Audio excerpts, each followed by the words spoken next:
Today I would like to talk to you about change, and some changes which have taken place in my personal life, and some changes which I think we should embrace as humankind. Change is something that can be quite controversial. Some fear it, some embrace it. Personally, I see change as an opportunity.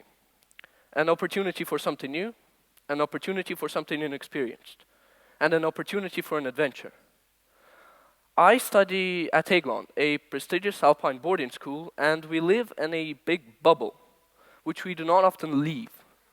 Last month, however, I went to India on a cultural trip. We encountered some stunning architecture, we saw beautiful scenery, and tasted some very spicy and very delicious food. India is a very diverse place, and as one individual said, it can strike and awe you in the same breath. Only when I got to Delhi did I actually understand what that individual meant. In Delhi, you could drive through very wide streets with grand houses on both sides. Yet, when you passed to the next block, you saw real-life suffering and real-life poverty. Children, younger than most of us in this room, begging to be able to purchase at least one small loaf of bread, which could probably feed their family for a day. Now, driving through the streets of Delhi, I kept resorting to one quote, which is, what if the cure to cancer lies in someone's head who is unable to get an education? Now, just let that sink in.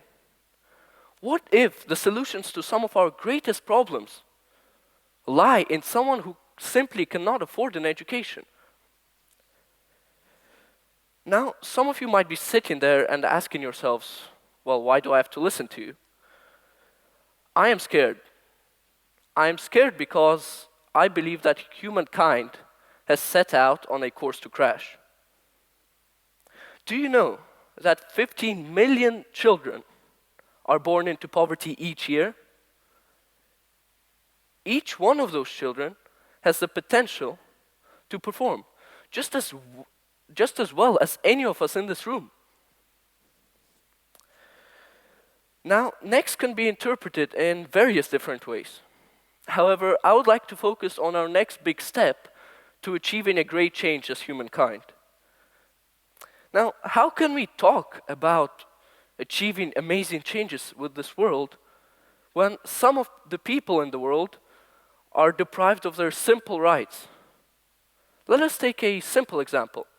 Muhammad.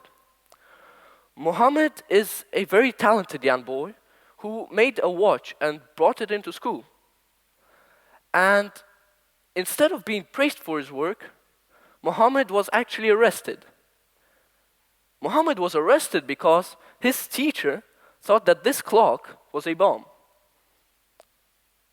Think to yourselves for a second. Would any of you in this room like your child to be separated from others simply because he's different? I think that we have really got to remember that we all live on the same earth, and that if we really want for a great change to occur, we have to be as one. We have to work together. Change can't simply happen itself.